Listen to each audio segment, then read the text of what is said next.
नमस्ते दर्शकों। तो आज हम जा रहे हैं उज्जैन। तो बस आज वही जाने की तैयारी चालू है।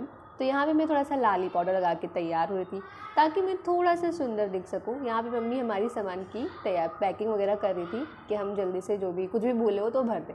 तो मेरी मम्मी सबको जैसे हम निकलने के लिए रेडी हुए, मेरी मम्मी यहाँ पे सबको विदाई दे रही थी। तो मेरी मम्मी मेरे भाई बहन को मुझसे ज़्यादा पैसे देती है और मुझे कम देती है। तो मैं उसी बात मम्मी को बोलती हूँ, मम्मी मुझे ज़्यादा पैसे दो, भाई बहन तो कमाते हैं, मैं तो नहीं कमाती। तो मम्मी ने मुझे 20 रुपये ज़्यादा दिए। तो फिर मम्मी का आशीर्वाद लेके हम निकल पड़े अपने घर से स्टेशन जाने के लिए। तो ये हम स्टेशन के ब्रिज पे पहुंच गए। बस यहाँ से हम चढ़ के ब्रिज पे स्टेशन पे उतर जाएंगे। यहाँ पे मैं स्टेशन आ गया तो हमारे कुछ संगी साथी थोड़ा सा आगे प्लेटफॉर्म के आगे चले गए थे, तो हम उनसे अब जाएंगे, भेंट मिलाप करेंगे, फिर हम साथ में लोकल ट्रेन में चढ़ जाएंगे। लोकल ट्रेन में चढ़ते ही तो भैया सबको भूख लग गई, क्योंकि हमारी 9 बजे की गाड़ी थी और हमें यहाँ से 7:30 बजे निकलना था ताकि हम बोरीवली पहुँच सके 9 बजे तक। तो इसीलिए इतनी एक्साइटमेंट में किसी ने घर पे कुछ भी नहीं खाया था, हमने भी नहीं खाया था। तो भाभी ने नमकीन लेके आई थी वो अपने साथ, और प्लेट्स भी ले लिया था उन्होंने, चम्मच भी ले लिया था। तो हमने निकाल के ट्रेन में ही खाना शुरू कर दिया। तो खाते पीते हंसते गाते बातचीत करते करते हम फाइनली पहुंच ही जाते हैं बोरीवली, जहां से हमें उज्जैन जाने की ट्रेन मिलेगी।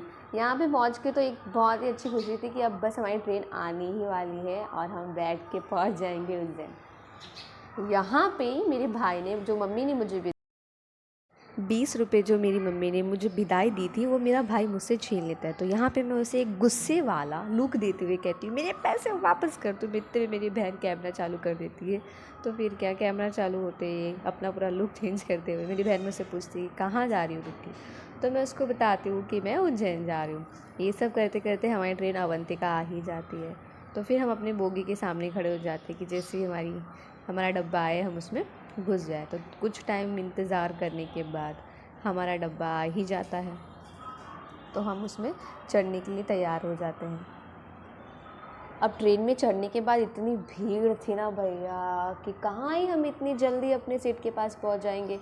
तो कुछ टाइम ऐसे धक्के खाते खाते हम पहुंचते हैं अपने सीट के थोड़ी बहुत करीब।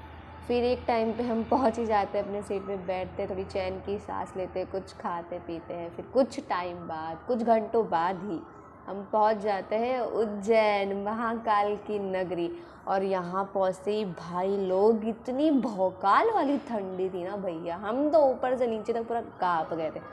बट यहाँ पे पहुँच के जो एक इतनी बढ़िया वाली खुशी थी ना कि वो हम उसे शब्दों में बयां ही नहीं कर सकते। बहुत ही अच्छी फीलिंग थी यहाँ पे पहुँचने के बाद, और बहुत ही अच्छा लगा। यहाँ की ठंडी मतलब बहुत बवाल थी यहाँ की ठंडी। पहली बात तो बहुत अच्छा लग रहा था यहाँ पे, एकदम ठंडा ठंडा।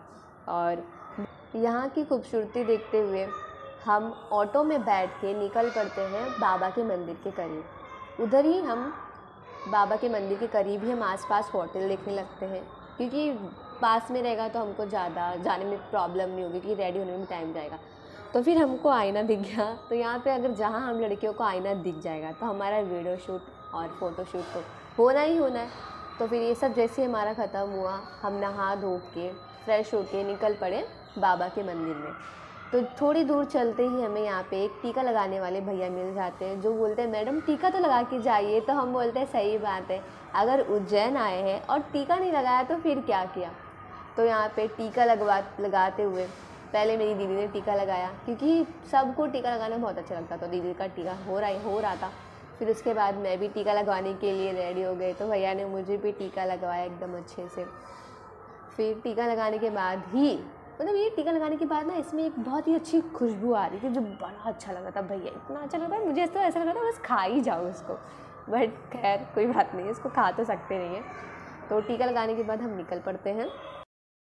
फिर हम ऐसे चलते चलते मंदिर की ओर पहुंचने लगते हैं। जैसे ही हम मंदिर के पास पहुंचते हैं, वहाँ पे आरती बस स्टार्ट ही होने वाली थी। हम थोड़ी सी लेट हो रहे थे, बट हम कैसे जल्दी हम भाग के पहुँच गए। तो यहाँ पे मैं अपनी मम्मी को वीडियो कॉल पे दिखाते हुए कि देखो मम्मी हम उज्जैन पहुँच गए, आप भी दर्शन कर लो, अगली बार आएंगे अब हम साथ आएंगे। तो मंदिर पहुँचते ही हम 1 घंटे इंतज़ार करने के बाद हम मंदिर के अंदर पहुंच गए, भगवान के दर्शन किए। बहुत जल्दी दर्शन हो गए, छूने तो नहीं मिलता, वहाँ पे दूर से दर्शन करना पड़ता है। दर्शन पूरे होते हुए, मंदिर के फेरे लगाते हुए ही हम निकल पड़ते हैं मंदिर के बाहर। मंदिर के बाहर कुछ मंदिर हैं, उन मंदिरों का दर्शन करते हैं। जैसे यहाँ के दर्शन पूरे होते हैं तो और भी बहुत सारे मंदिर हैं उज्जैन में। तो बहुत, उज्जैन तो लाइक मंदिरों की ही नगरी है, बहुत सारे मंदिर स्थित हैं यहाँ पे। तो हम बाकी सब मंदिरों का दर्शन करने के लिए भी निकल जाते हैं। अब हम बाकी सभी मंदिरों का दर्शन करने के बाद हम पहुँचते हैं काल भैरव मंदिर के पास, जहाँ पे बहुत ही भीड़ होती है एज़ कम्पेयर टू बाकी मंदिरों में। बट ये मंदिर में पहुंच के बहुत ही पॉजिटिव फीलिंग आई। इसके बाद हमारी शाम की 7 बजे की ट्रेन थी, बट जो कि बहुत ही लेट हो गई। तो हमने सोचा अब हम क्या करें, अब स्टेशन पे जाके वेट तो कर नहीं सकते।